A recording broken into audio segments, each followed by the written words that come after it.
Welcome to Bright Lights. I'm your host, Lacey Johnson. This is our weekly uh, journey into the world of achievement. And we bring you achievers in all fields of human endeavors. Our main focus is business, families, and ideas. And what I like about ideas, you can have ideas on any subject. And that gives me some flexibility to bring on all kinds of guests and talk about all types of things. We've been having very beautiful weather here, almost perfect an idea here in Minnesota, Minneapolis for the past few days here. So it's been getting out and doing things with my grandson and family. Just another blessed day in the hood. Not that everything goes according to plan or you don't have issues, and some of them are pretty tough. But I think if you have the tools to deal with life and things that comes your way, which, as I stress quite often, the people that raised me and put a foundation of faith in me, I think armed me with the capabilities of dealing with anything in life. Tonight, we have a guest, Tiffini Flynn Forslund, and we're going to be focusing on education. Tiffany is part of the Minnesota Education Coalition. I think I got Parents Union. I think I have that right. And they've been fighting for some issues in education as to relate to our community and people of color and disadvantaged and poor people. So we're going to talk about that a little bit and other issues of the day. Including, the latest on the defunding of the police. I ask that you go to my website, LaceyJohnson.com, and subscribe and support. And there's a few souvenirs out there and help support this podcast because we are genuine and we're serious and we're really in this to try to help people and help establish dialogue. And hopefully, oh boy, it's a tough order. Start bringing people together. I mean, we're just so divided, and I just never thought I'd see the day when this country be this divided. But the media is playing a role in that too, and some of it's intentionally, some of it's just natural biases and things. Usually lead the podcast off with things that's happened this week. Um, well, at least since the last time we've been on. I had a national appearance on Fox News where we talked about the whole issue of Minnesota Freedom Fund bailout, and we talked about the $40 million or so that they've gotten in and how they're bailing out potential criminals. Now, I have to say, look, I'm a big believer in the Constitution and Bill of Rights, and various amendments, 6th, 4th, 8th, I think it is, talk about the presumption of innocent. And I'm presuming people are innocent and we all deserve to be bailed out. However, there's a context to everything we do, and there's pros and cons and there's trade-offs. And a couple of things along those lines. First of all, and I told this story on Fox, look, and you've heard me talk about my neighbor's son who was killed, 25-year-old young man, a lot of things going for him, trying to live right, do all the great things, a lot of potential. My neighbors, their son was murdered. And long story short there, this past week, I understand they arrested 6 suspects, and 2 of those 6 suspects had been bailed out from an organization like, if not the Minnesota Freedom Fund, an organization like that. And basically what they're doing without thinking is letting a lot of these people back out to commit more crimes and including murder, the sexual assaults and things like that. With the whole idea of these poor, pitiful people, we got to bail them out and they can't afford it. And let me just say this, and I'm going to try to be very brief. The people that raised me, they didn't have a bailout mentality. We had a saying, you made your bed, lie in it. And most of the cases, they wouldn't bail you out, and that'll teach you the next time. And what I cannot understand, and I'm quite sure there are different type of people that's being bailed out, but what I don't understand is that if you got a family and you have children, and you sit down and think that, you know what, I'm taking a risk going down here or wherever you're going or doing whatever you're doing, I'm taking a risk of being arrested. and I know that I don't have money to bail myself out, I think a person like that should think twice. And so I'm just not from a bailout mentality. You make a decision, you live with it. And I think they're harming us. And well, no, I don't think so. I know they're harming our community with a lot of this bailout mentality. So that's all I'm going to say about that right now. Another issue is this whole defund the police. And like I keep telling people, they're never going to give up on that idea. And you got to know who you're dealing with here. And they might backtrack, retreat. They might try to use different words to define and reimagine and all those kind of silly things that they think they can use to fool people. Well, one of the things that happened this week, well, been happening the past few weeks, the people who for this defund the policemen, it's on the ballot, is they're trying to get it on the ballot. And they're trying to play games with words, which is normally what they do. And I encourage everyone to go out and read George Orwell, a little treatise on language and politics. They're always playing games with words and things like that. And basically what they're trying to do is put that issue on the ballot, word it in such a way that people don't understand their real intentions, and get it passed and go ahead and defund the police. Now, God is still in charge. We are blessed that the judge, and I don't even know the judge personally, but the judge is not letting them get away with it.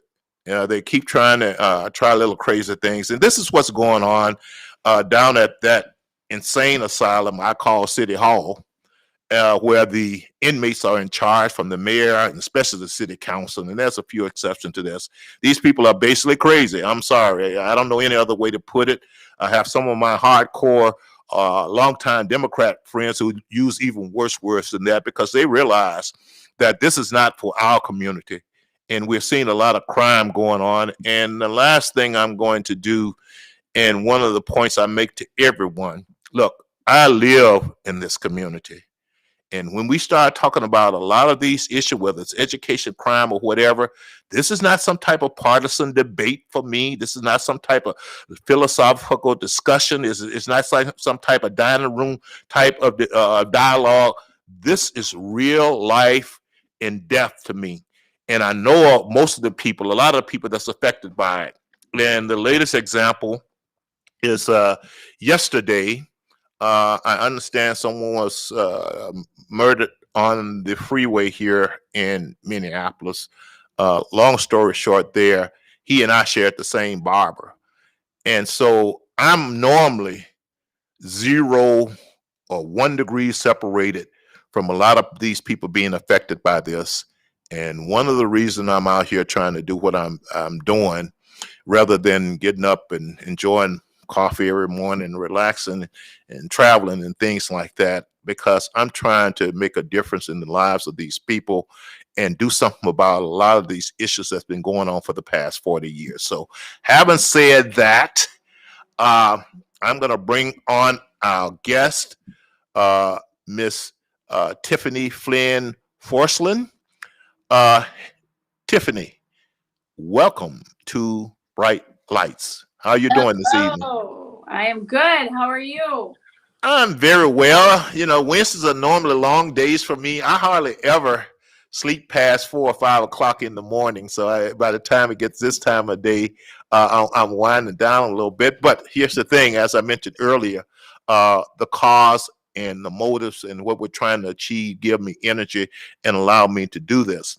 So I understand that you've been involved in education quite a bit. We're going to talk about that, the Minnesota Parents Union and those type of things. But before we go there, Tiffini, well, let me just tell our audience, Tiffini, from my understanding, is a single mom of 3.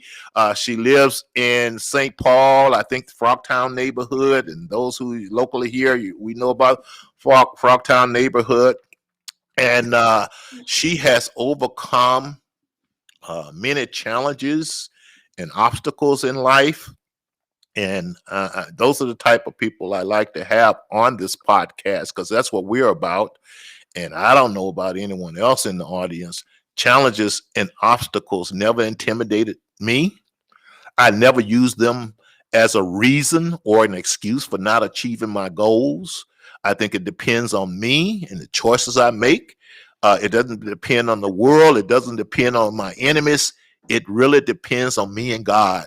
And that's my approach to it. And whenever I can find someone like Tiffini who has overcome these type of obstacles, we like to hear from her. So before we get into the challenges and adversity that you've run into in life, Tiffini, why don't you give us a little bit about your, I call your biography, where you're born and raised, and family, some of the childhood influences that help you continue on through the storm to get where you are today. Well, I was born to a 17-year-old white mother, and my dad, I think, was maybe 7 years older, black man, and they met in jail. Her family had kind of been dysfunctional. She had a Catholic upbringing, but her parents had got divorced. And she had been going back then, they put you in like juvenile homes. Mm-hmm. And so she was able to marry him and not have to go back into these. The one place she had been in was in Oregon, Wisconsin. And so by marrying him, she didn't have to do that. Okay. Now, you mentioned that they met in jail. And the first thing that came to my mind is that I didn't know they had co-ed jails, Tiffini. So explain to me how they would meet in jail. And I think you clarified she was in a juvenile home, but how do two people, a man and a woman who's in the legal system and incarcerated, happen to meet, quote unquote, in jail? And the only thing I can attribute to that, it was a very small town I grew up in, 36,000 people. It was created on the Rock River from actually Native Americans and fur trading. And a lot of those symbols are there, but there's no longer Native Americans there, of course, because they got rid of them. And then it had the Beloit Corp was there in Beloit, Wisconsin for World War II weapons. So that built up the black population there from the South in that 1930s, like migration. Oh, okay. And then you said this is Beloit, Wisconsin? Yes, very blue collar and very racist city. It's on the border, if I recall correctly, of Illinois. It's pretty close to the Illinois border. And I also know that Beloit has a liberal arts college there, Beloit College, and people in our audience would be amazed at these little small liberal art colleges that we've never heard of, that your tuition is $60,000 a year or something like that, and all Right. the rich people afford it. Okay, well, thanks for that. Let's talk a little bit about your current family situation, and I know that you ran into some challenges, but right now you're sitting here, a proud mom of 3 children. We talked about Frogtown. Tell us about some of the challenges and adversities as a mom of 3 children and struggling. And I do know, and we'll talk about that shortly, that you went on to get your college education and everything. And this is what I like to hear. Tell us about the challenges and adversity. How did you overcome them? Your attitudes and what drove you to, in spite of all of that, succeed and achieve? Yes. Well, I got out of an abusive marriage. I went right into school. Even though it was not economical with 3 kids to be trying to get my education, I did. I have a lovely school loan debt that's crazy, but it allowed me to go to school and give my children the proper education because I knew how important education is. I had to, my ex was very bitter and, like I said, abusive. So there was no help there. And I had to parent on his parenting if I wanted to make sure my kids were okay. So that was very hard. But I don't, being born with the skin color, I don't know anything but to fight and struggle and keep going. Because there was having a white mom, I was in many places of privilege, and that was not afforded to me due to the color of my skin. But my mom never gave me those terms. Mm-hmm. So all I knew was roadblock, try something else. Roadblock, try something else. Roadblock, try something else. And it wasn't until Hennepin County, due to my ex's manipulation, they deemed me white so that my ex had more access to my children, because that's one of the 13 best interests of the children. And that was a huge wake-up call to all of the racism I had hid or suppressed. It all came up going all the way back to 3rd grade when there was a Little Women reading. We were doing Little Women. I was in the smart row with these 4 other little white girls. And that was the saving grace. My intellect is a saving grace for me. But as they're all my friends, they say, oh, you can be the black maid in there. And that was my first pit in my stomach. 3rd grade is like the age of reason. And that moment came back to me realizing, oh, that is racism. Then everything else started to come, being looked at as a shoplifter. High school, my friend got a job at Dairy Queen, and she was getting all of her friends hired. Every friend was hired except me. And I didn't really understand that or know that at the time, but that, realization came to me later. So when I moved to Minnesota as a single mom now with my kids, over the phone, A.G. Edwards said, oh, you have this position based on my voice and my name, which is Irish Swedish. Mm-hmm. And when I came in for the interview, this job then was no longer there. So those kind of things, then you have to regroup. So then I went back to school. Then I'm dealing more, just much lower economic than I need to be. And it just makes it harder. Right. So I did have 8 years of therapy. Schools and academics are very easy for me.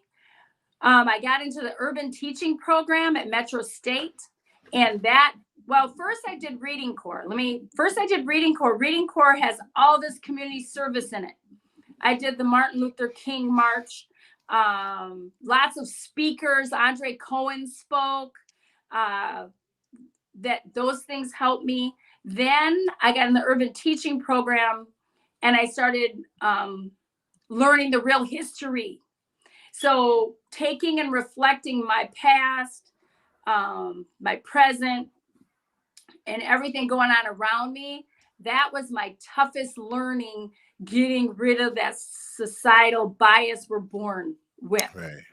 And so that was, so I did a lot of work on myself, and got very creative, being on government assistance, figuring out how to make money, have my own business, graduate my children, be at all the sports games. I mean, I rode my bike in the rain to my daughter's volleyball. We walked 5 miles once with my kids and my daughter in her hockey bag. And if your kids play hockey, you know how heavy those bags are. And so everything I did, they did with me. And if anything, hopefully they got some strength from it, because I learned no matter what, you show up. Right. Well, you have touched on quite a few things there. Well, first and foremost, I tell everyone, in a lot of these disadvantaged communities, we just do not give women enough credit for what they're doing. And I'm just straight and upfront. In many of the Black communities, the women are the ones, they're the glue that's holding everything together. And did we lose Tiffini? They're the glue that's holding everything together. And so I really admire I'll just say for now, your tenacity. And because that's what it takes. Now, as we go along and talk about these different issues, I guess I should let you know something up front. I'm a Southern boy from Mississippi, and I grew up during the Jim Crow era. But here's the thing, Tiffany, and it wasn't easy for us either. But my parents and the people that teachers, deacons, or whoever that raised me, they never talked to me about racism. And people think you're from down south and that you encountered a lot of it, but I didn't encounter that much of it either. And so I try to always keep that in mind, that people have gone through a lot of experiences that I did not go through. And like you, I was always a pretty smart kid too. And I try to bring some things to the table. So even now, when I talk to young African American children, youth, I don't bring up racism unless they bring it up, because I was raised to think it's all about you. That the world is full of all kinds of bad people and bad things, and it's unfair. And I was never allowed to focus or think about that. I was always taught to focus on being just the best person you can be, keep God in your life, and everything is going to be fine. And I know that sometimes bad things happen to people. So when we're talking and dialoguing here, keep that in mind, that I just have a totally different, I don't, really, I don't, what other people do really does, it's never really mattered to me. But that's the way I was raised. One thing that you did touch on is an abusive relationship. And once again, we do try to share with our audience other people's experiences and how they overcome. How did you overcome the abusive relationship? And what would you say to ladies right now who may be in abusive relationships, and how to go about establishing and achieving goals in life and getting out of that situation? What advice would you have for people in our audience, young women, or women, period, in our audience who are in that particular situation? The number one thing you can do is succeed. Work on yourself. And that's the number one, like, because I'm not on tit for tat or payback. I don't believe in that. A lot of people would say things were going to happen not on my time, but in time. And as I learned government, as I learned political positions, as I did 2008 was the recession of when I got my undergrad, so there was no jobs. I just took advantage of all free trainings and things that I could do. I did Virtus facilitations for the Archdiocese into groups of 50 and 300 people. I've always liked public speaking. I was in Brooklyn Park then. I did their 12-week Citizens Academy to learn how the police department worked. I did the Guardian Ad Litem program, which was an extensive program, master's program, or I think 12-week. So I was sworn in as a Guardian Ad Litem through Hennepin County. I just really learned how things work, learned to connect, reflect, and as we're in the same space, same kind of community, I would get things published, articles published, or my name in the newspaper, or I'd be presenting and my ex would be there, or somebody would say, "Hey, do you know this Forslund?" And so without purposely doing it, I had growth, and he couldn't do anything to me anymore. Well, you hit on a couple more things there besides your tenacity, knowledge. I'll say knowledge / education and work. And I tell everyone, whenever I hear someone talking about addressing issues in our community and the word work does not come up, I don't have much patience with them. Or the word education and knowledge does not come up, I do not have much patience with them. If the words wealth doesn't come up in choices. There's certain things that, and God too, to be honest with me, and we have so many people out there, I say, pretending to be helping us and be our friends, and they never ever bring up those type words when they're talking about addressing our issues. The second part of that is that, once again, I was taught self-responsibility and self-accountability. And what I worry about in a lot of the things that's going on in our community right now, and a lot of the discussion and solution that they're putting forth there, is that they're not asking our community to do anything. Just keep doing what you're doing, and we're going to change the world and make the world better. We're going to change everything, and you're okay. And once again, based upon my upbringing, I don't like that. And I'm concerned that at the end of the day, when we buy into all the things that they are talking about, the people who pretend like they care about our community, we're still going to have a net worth of basically $14,000 per person. We're still not going to be uneducated. Our families are still going to be destroyed and needing rebuilding. And we still, and this is not for everybody, but we still does not appreciate the importance of living a spiritual life. And I'm thinking that, anybody who's selling you solutions and pretending like the world is going to change and that's the solution to all your issues, I just don't like it. I never support it. And I just remember the staple singer song that talks about walking around thinking like the world owe you something because you're here. And I think that's a lot of us, what we're doing right now, and we're not accepting responsibility and accountability for what's happening to us. But we'll move on. Let's talk a little bit about your education. I understand you got a BA in child development from Concordia University. Why did you decide to major in child development, Tiffini? That's okay. So that's funny. So it was a little under my intellect at the time, but I was going through custody battle with my ex. So that was my reason why I did decide on it. Because at first, oh my goodness, I was like, this is too easy. This is didn't even feel like school at first. And the one thing that is a downfall for me is that I love to learn. I love to read. I love so many things. I love to try so many things.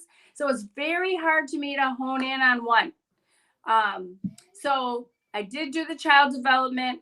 I did the 2-year program in 1 year. And then I got into Concordia.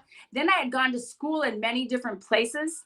So it was nice to pull all those credits in one place. So, I started solidifying myself. And so I started out with an Associate's of Science in Early Childhood Education. So I have that. Then I got my bachelor's in child development. And there was a moment I didn't know long-term goals. There was a moment I wanted to quit. I was so my brain was quit. And all I could think of, my going piece was John F. Kennedy Jr. How many times he failed the bar exam, but he kept going. And he didn't even want to be an attorney, but he had a legacy. He ended up doing that magazine. But that was what kept me going. And I did not quit. And I got that bachelor's. And that was a huge step for me to understand a long-term goal in succeeding. Oh, wow. What a great story. It's inspirational. Let's talk a little about your career. And I know you've done some things. You've worked in the stock market and finance. You were a family service worker. I understand you were a candidate for Congress in CD4 in St. Paul. And you're currently doing substitute teaching, which that must be a challenge. Are you back in the classroom yet? Is there a plan to get you back in the classroom, by the way? Or is this, well, I'll let you answer that one first. And then I got another curious question. Right. So I went to Friendship Academy teaching social studies and science to middle school. Mm-hmm. I got to drop my own curriculum. It's amazing. I hadn't had science in so long, but it all came back to me, and I just love science. I love teaching the kids. But then, and I don't know who might get upset. I don't know. But at this stage of the game, the Mm-hmm. amount to put into teaching when you want your kids to succeed is an unsurmountable amount of time to the money that you are earning. Right. And I have so many, I love being political. I love being in the community. When you're in that classroom, I'd love to be Mrs. Frizzle, take all those kids with me on my journeys, but you can't. And so I'm still at Friendship, but I asked not to be in the classroom. Okay. Just because I want to have some freedom. Now, Friendship Academy, is that the charter school we're talking about here? Yes, they Okay, are. and it's uh, overseen by Friendship Baptist Church, I think it is, and it's over south, right? Yes. And is that the Reverend Billy Russell's church? Yes, it Okay, is. okay. His son, Dr. Chavez Russell, is our executive director. Oh, okay, okay. So yeah, I know Billy, and I think he's originally from Mississippi, also. So you Yeah. guys have been around for a long time. And to that, my birth father was born in Mississippi. So Noxubee County, Meridian, Mississippi, Oh yeah, okay. where Yeah. my birth father is from. Meridian used to be the second largest city in Mississippi. I think it still is. So that is a lot of great information. Let's talk about. I think I heard that you are involved with the Minnesota Parent Union, which is concerned about issues in education. Oh, by the way, and before we go on, I did start up a charter school, and we can have some good conversation on education after a while. I'm very familiar with the current system, and we're going to get into that in a little bit, and what I see is going on wrong there. And I'm gonna be upfront too. There are certain children that I don't think educators will ever figure out how to educate, and and if I had to pick one aspect of it, is that children where their parents are not involved, I think educators kind of from disadvantaged communities, communities of color, where they don't understand the community, they don't understand the children, they don't understand the choices they make, they don't understand the issues that they have to overcome, they don't respect the intelligence of the kids, they want to make it easy for them, they want to lower the bar. And I want you to know I'm not about lowering the bar anywhere or in any situation. I'm always about raising the bar. And so we'll talk some more about that. So, as involvement with the Minnesota Parent Union, why don't you tell me, our audience, a little bit about that and what they're trying to achieve in your experience with that organization? Well, so when Rashad Turner, he ran for the legislature, and Mm-hmm. I was his, oh my goodness, I was his, what's that called when you're the campaign manager? Mm-hmm. I was his campaign manager. And so that's where we formulated our relationship. And he is now the executive director of our Minnesota Parent Union. And I got into ed reform back in 2011 when my 5th grade daughter had this teacher that I'd never seen a teacher this good in my upbringing in the public school system and with any of my 3 children. And because of last in, first out and tenure, this teacher was let go as a first-year teacher in the Anoka-Hennepin School District.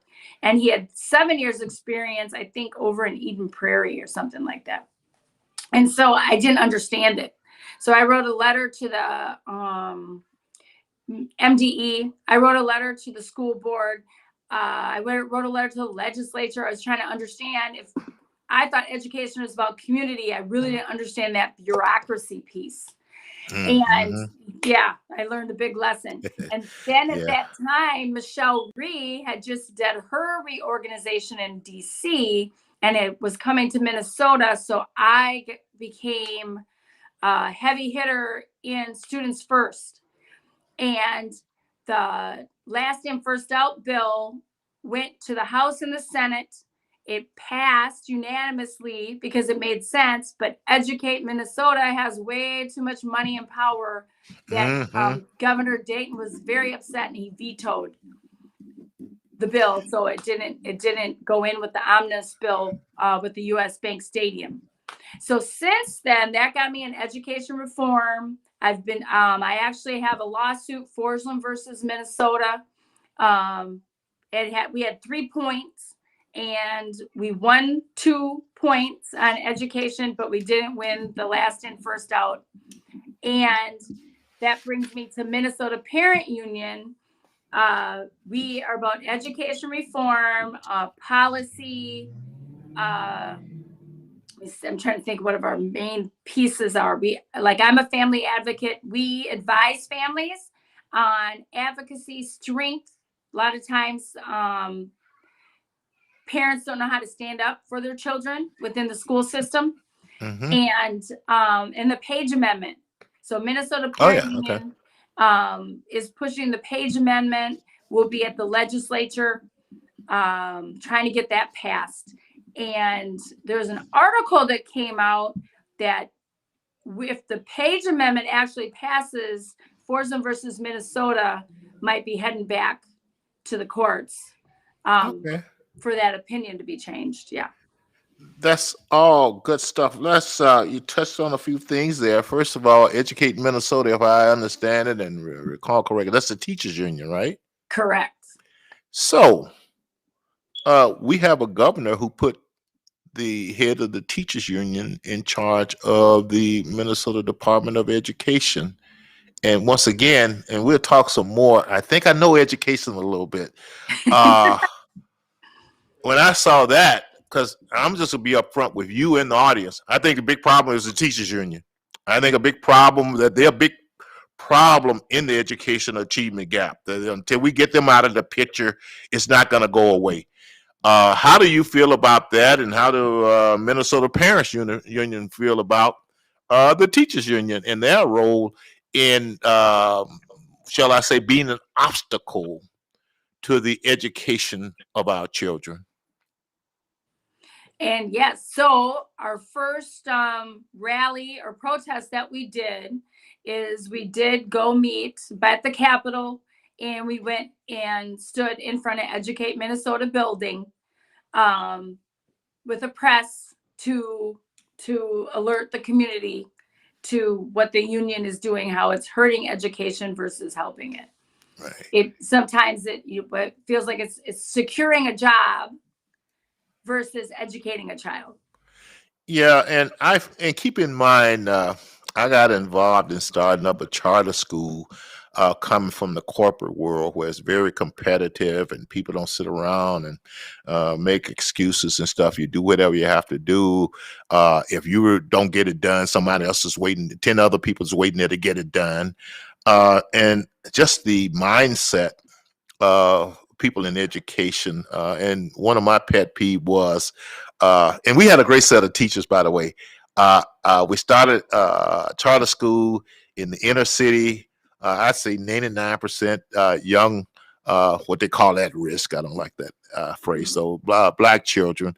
And we set out with a goal of having a very diverse, mostly African American staff.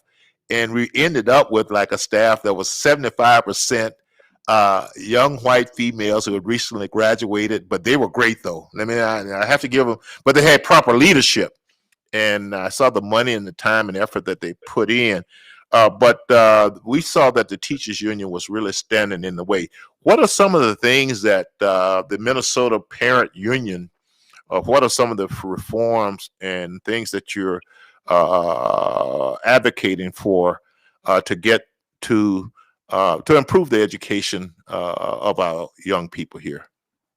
Well, we did try to get cable for all.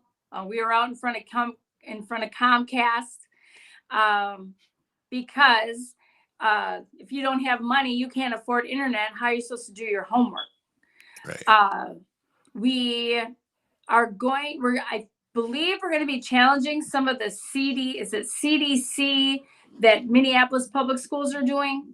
They had this whole, I went to some of those meetings. They're supposed to diversify. Like, I don't know how you force diversification. It's not going to work in my mind. They were acting like they were going to have families of privilege enrolling their kids in Bethune. That was not ever going to happen. And I just talked to a parent. She's a nurse. She works at Barton. And she said last year that school had a high Somali enrollment. And now it is not like 95% white. So where was the diversification? And then she said those Somali families are at Bethune. Right. Well, a couple of things, and I keep interjecting my own personal experience because I think it's appropriate here. I still have forgiven my public school system for desegregating schools when I was in high school. I think we had a great school. I think, and to be honest, just to be 100, as they say, I think the white kids should have been suing to come to our school. And so I'm still disappointed. And what happens, and I see it in education, I see what's going on now. Everywhere I look, when we address these issues, we're not getting to the root causes of them. We're coming up with these Band-Aid solutions. And this is where I'm going with desegregation and forced busing. Look, the real issue was not the schools. The real issue was you didn't have desegregated communities, integrated communities. And it sounds like to me that that's a lot of what's going on right now. If you have diverse communities and the children are going to the schools in their community, that's to me is the solution. When you're trying to, all these tricks of sending the kids out of their community to these other places to try to guarantee it, I think you run into issues like that. And somewhere down the line, I think, and a lot of it, I advocate for business development and economics. I call it financial rights. And I think if we do that, I think if we really get serious about educating our children, and I will tell you about some of the young children that K-2 that we brought into our schools that no one else wanted, who at the end of the year was performing 85% nationally. And I know they can do it. And so I'm not in favor of these trumped up type of solutions. We're avoiding the issues. And I go back to what I talked about earlier. A lot of these things that we're doing nowadays, as in response to George Floyd and social justice and talking about white privilege and all that, and we'll talk about that in a little bit. At the end of the day, when we look back 10, 20, 30 years from now, these communities are going to still be poor, without wealth. If we keep going the way we're going, they're going to still be undereducated. Their families are going to still be torn apart, and we're still not going to have any type of spiritual foundation to what we're doing. And I'm on record to saying until we address those things, everything else to me is just, you're just Band-Aids on the issue.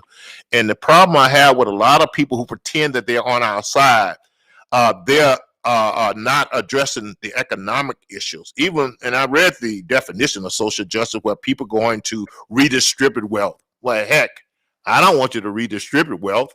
I want you to empower me. Well, you don't need to empower me. Just get out of my way so I can create my own wealth. And so those are the type of things. And as we go along and discuss these issues, you'll find out that's my perspective on this. And one of the reasons I got involved and I'm out here, because I was sitting around, keep listening for the last 30 years or so of people talking about these issues. These issues keep going on, and we just have the wrong approach to them. And I'll just say it like this, we'll move on. Malcolm X had a saying that says, everybody that's friendly to you is not your friend. And I think we confuse those things sometimes, that people who are friendly to us, we think they're our friends, and when they're really not, and they're taking advantage of us. So let's talk a little bit more about this achievement gap. And by the way, I had a person well respected within the Black community tell me there's no such thing as an achievement gap. And one again, it's one of those wordplay things, and they think they can use different words and the problem go away, and it has worked, by the way. What do you think is some of the things we need to do to close the achievement gap? Because I believe that it's not really an achievement gap in education; this is an achievement gap in life. And I really respect your approach to knowledge. But what are some of the things that we should be looking at doing to close the achievement gaps among our children? Well, a big piece. I don't know if you're familiar with the One Minneapolis report that came out a few years ago, and it really equated the data to housing, employment, and education for people of color or economic status. And if you can't get those pieces in check, it's going to be very hard to succeed. I think that's one of the things plaguing the schools. I think not having enough teachers in staff and role models of color. I think that's another big piece.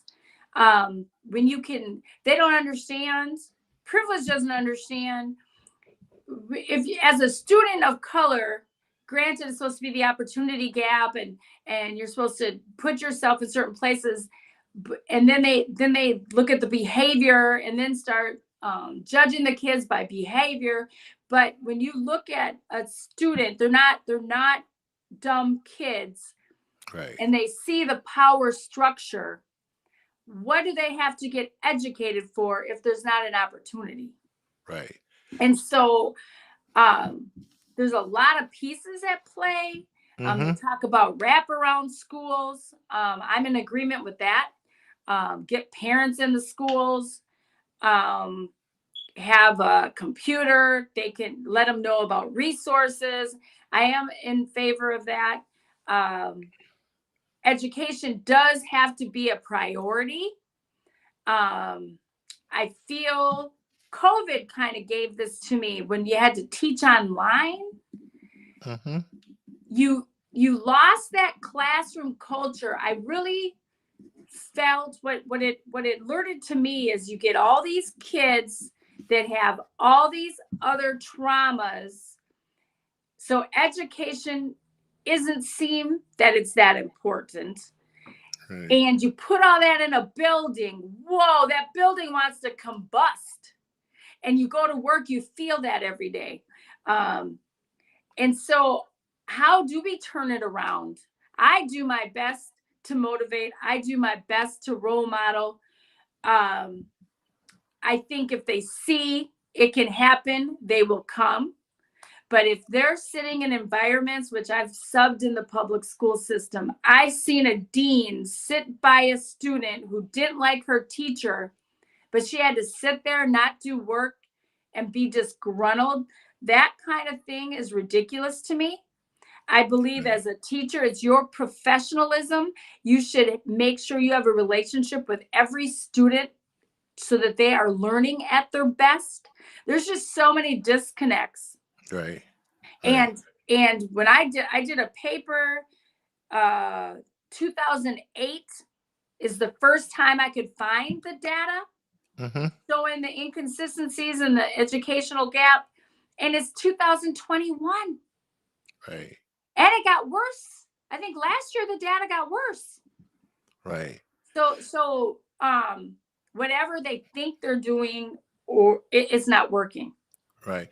So, and once again, I've said it before, steel sharpens steel. And so I think we need to have these type of dialogues, and we don't need to just go along to get along. We have to have some tough conversation on these issues. And this is where I'm going. I don't care about privilege, to be honest with you. I think we are empowered to make system work for us. We need to do what we need to do. And people can have all the privilege they want, but if we start, well, first of all, we need to understand the issue ourselves, and we need to have our own solutions, and we need to come together and put pressure on whatever system it is, whatever organization it is. And when I say pressure, give them a choice. You can do this and achieve this, and you can get our support. So I think a lot of it is just us not doing what we're supposed to do. And if we really understood the system and how it works, the fact that they have privilege really doesn't matter to me. And that's been my experiences in life. I don't care what kind of privilege you got. It comes down to input, process, output. And if you do this, this is what I'm going to do. If you do this, this is what I'm going to do. And look at it from an empowerment standpoint. The problem I have with a lot of this stuff, privilege and everything, it seems like we don't feel empowered. It feels like we aren't in control of our own destiny. And it almost feels like we don't have the faith and confidence in ourselves. I don't care what the institution is and who's in power. There's certain things that motivate them. And once we understand that, do what it does. And so I don't want to get too much into that, but and let me just wrap it up and just touch on a few things that I've come about. And I've been in a lot of these schools also. First and foremost, and I served on a charter school advisory board, and they'd come in and tell me about the latest studies in education and curriculum and all that kind of stuff. But really, I wasn't paying attention to that. What I pay attention to is what I try to stress in myself: your perspective on things, your attitude, and your reaction. Because the world is, they say there's nothing new under the sun. And so we just have to know how we do this. And what I'm getting to is that, look, first and foremost, excuses. I don't want to hear any excuses or explanation why you're not getting results. And we've come to the point where, and I worked in a field where we didn't deal with excuses, engineering and stuff, and you can't explain that away.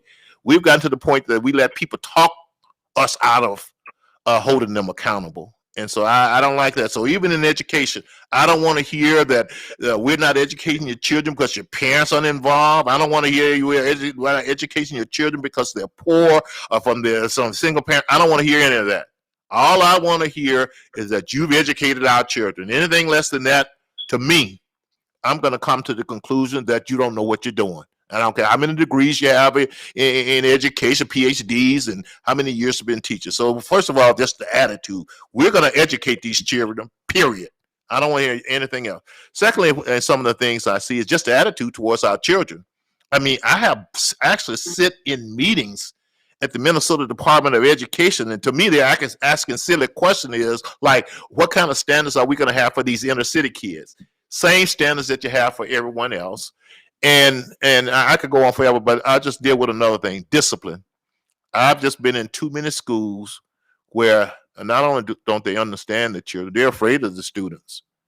And you cannot discipline children when you're afraid of them. And I know nowadays in this generation, discipline is not that thing, and everybody do what they want. So that's my soapbox talk on that.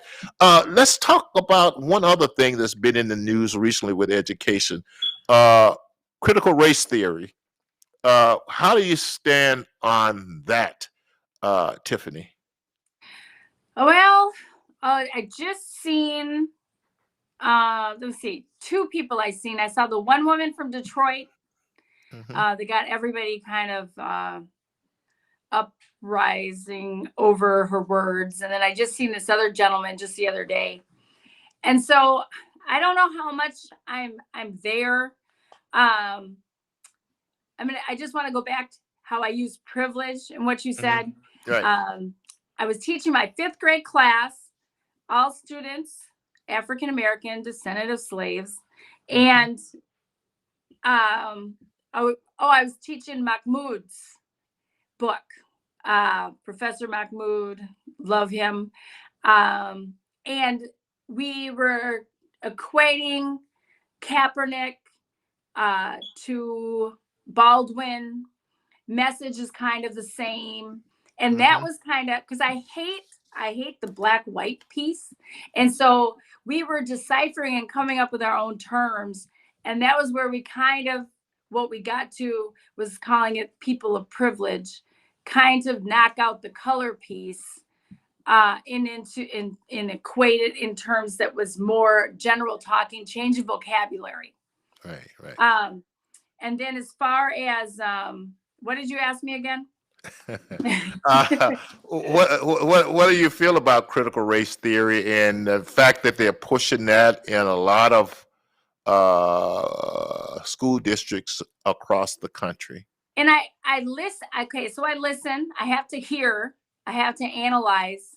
Mm-hmm. And I'm not sure if I'm a strong proponent.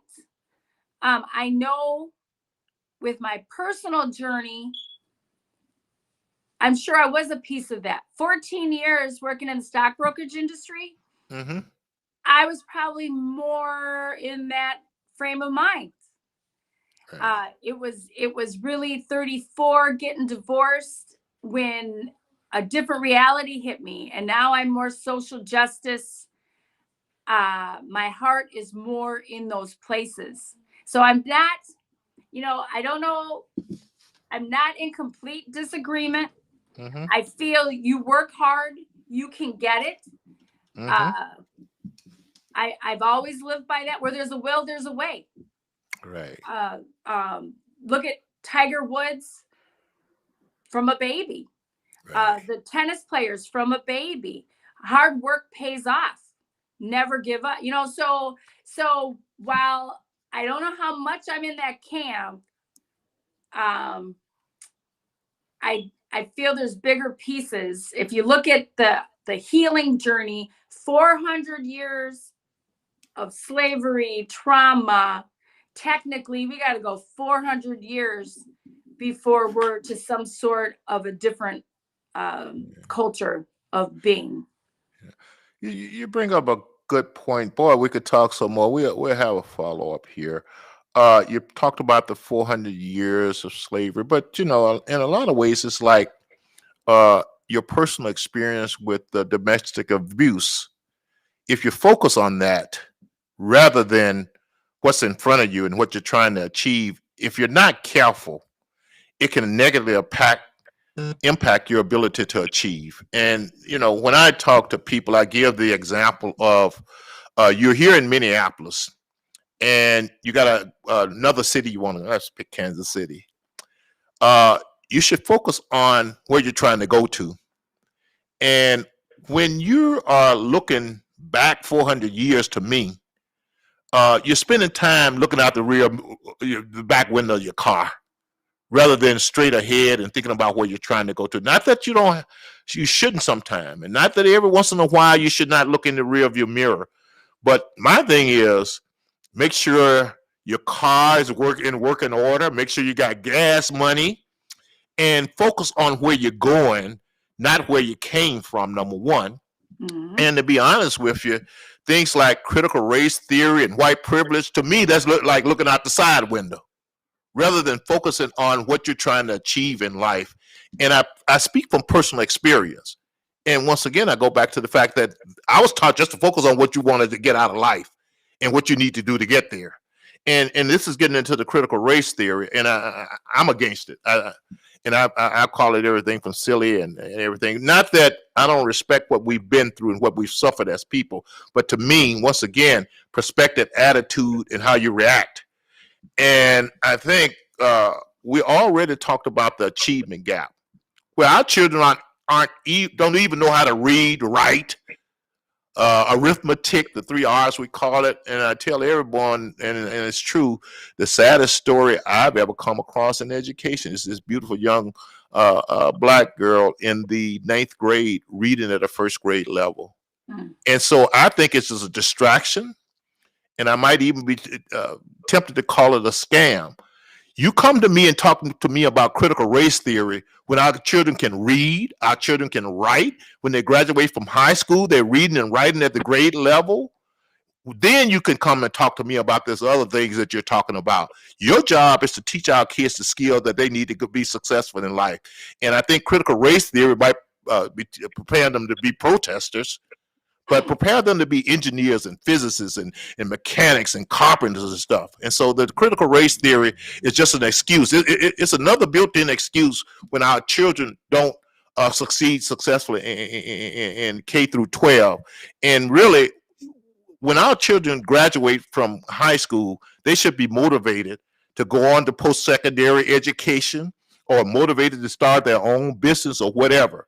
So until you get there, I don't want no school official talking to me about no critical race theory when my children cannot read and write and communicate.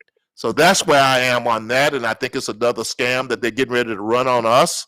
And I've been upfront about it, and people can take it for what it's worth. So couple other quick things, and we're winding down here. In fact, I wanted to talk to you about the schools and COVID and all that stuff. Our children started out far behind, and this whole no schools allowed open and online learning, which is not serving us well. And I read somewhere that you into, I think you said data. What's the other words you use? I really like cutting edge of data policy and philanthropy, and I like that. And here's the thing: issue I have with those policies is that when I go out and read the data, I see that young people in K through 12 have almost a 0% chance of catching it or dying from it. They are, and especially the younger kids have a very low percentage of passing it on. So I never really understood this whole thing of shutting all the schools down. And then again, when you get, it's like when you get vaccinated, you still, it sounds like vaccination doesn't do any good because you still got to be scared and worried. It sounds like to me that if you've had it and gotten over it, and I mean, for all of human history, nature has basically vaccinated us and taught our immune system to stop. And now you would think that if you already had the disease and gotten over it, you got a certain amount of immunity to it, and you're not passing it on. But I see that the schools, they're still hesitant to open the schools. Just briefly, take about a minute and tell me what you think about what's been going on with the school closing and what is setting our children even farther behind. And I think it's totally unnecessary, but I'm willing to change my mind, and I'm always willing to change my mind and to be proven wrong on anything I say. So say either agree with me or say something to change my mind or whatever you want to say about that particular issue, Tiffini. This COVID thing is baffling me. Supposedly our numbers are up just as much as they were when we had to be closed, but yet we're open and running. And I think it's like you said, so many people have had it. This vaccination thing, the original vaccinated people now have to have a booster shot.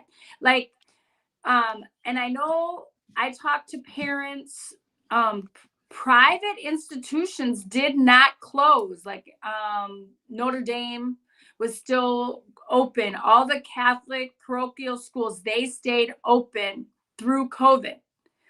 So, and they seem to be fine. I was trying to wrap my head around that. Distance learning was real. Again, I'm always looking. You lost a classroom culture. The positive thing I saw with distance learning is all of a sudden you had individual thinkers coming at you. Mm-hmm. That was kind of a positive thing. But you did lose a classroom culture when you're on a topic. And it's showing in test scores. So scores are way down, and kids were playing video games. That's just, parents are thinking they're online. That, they're quiet. So that was tough, very hard. So the whole COVID thing frustrates me and baffles me. I did get it, and I was really mad to get it. I was mad to quarantine. Now I'm glad I had it. Like you said, the antibodies. And there's actually Science 37 is doing a test study on antibodies to find out, do you really need to be vaccinated if you did have it? Right. So there's just so much unknown there. So I don't have anything to sway. I don't think we need to close if the city's not closed. The numbers are just where they were. Now it's Delta. Right. This doctor tried to explain it to me. It's like having a telephone number and the vaccination is the area code. Like she was trying to explain that. And I'm like, well, that doesn't make any sense to me. No, it doesn't. No, and that was before Delta. And they didn't know about Delta when they made the vaccination. So I'm frustrated by the whole thing. Yeah. And it's unknown. You know, we're fighting over masks. Now we're fighting over vaccinations, and there's no proof of any of it. Well, a couple of things, and we got to get going here in a little bit.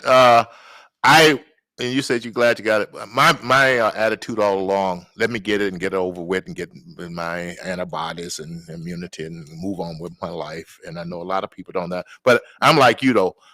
I do a lot of reading. In fact, I'm not even getting into the media. They just give me subject areas to read up on. I don't pay attention to anything they say. So that was my attitude. And then on the school opening, look, we got teachers afraid to go into the classroom. The data shows that people in certain age groups, young people, are very low risk. And these same teachers going to Costco, going to bars, going to all kinds of other places, but they're afraid to go in the classroom. And I could go on and on about that. So I'm going to have you back on. You've been very inspirational. I think I love people who just overcome. And like I say, just tenacity. I don't like people blaming the world for why they didn't achieve, and it's unfair, and to be honest, privilege and all that stuff. Let's just go out and do it. And I got examples of young men and women that I've put that attitude in, and they're doing very well, and I want to do it in everyone. So thank you very much. I always give our guests a chance to leave our audience with a positive message, because we have to stay positive. Yeah. And we have to keep looking in the mirror at what we're doing instead of around the room and out the window at what other people are doing and what the world is like. That is not going to change. And I'm just blessed that the people that raised me, and I keep giving them all the credit, put an attitude in me. Look, don't worry about it. I don't even want to hear all that stuff. What I want to hear about is what time you're getting up, who you're hanging out with, the choices you're making in life, whether or not you're doing your homework. Those are the type of things that I want to talk about. And that's the adults that I talk to.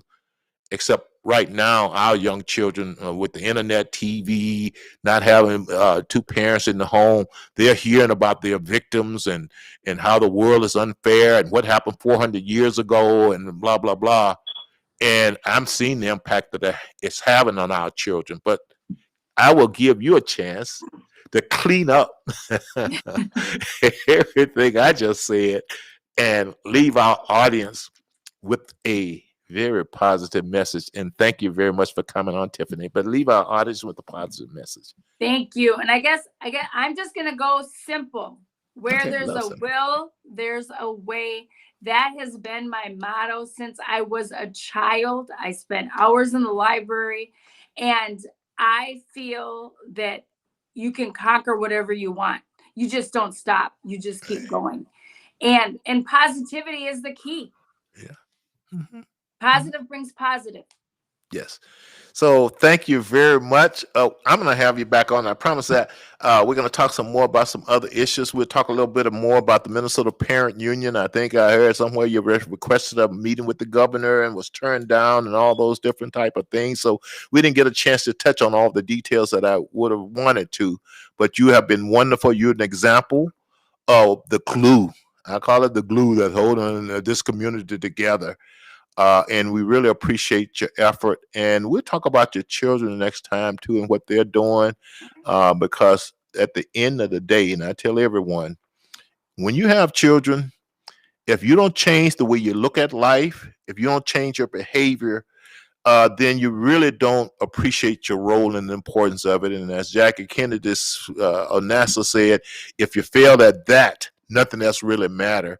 And I like to get to the point where we as a community, like the community I grew up in, and you knew it, put our children first, not our philosophy, not our politics, not our ideas. The number one important thing are the children. So thank you very much, Tiffini. Go grab a bite to eat. I really enjoyed this, and I will follow up, and we'll be in dialogue over time here. Thank you very much. Can't wait. Thank you.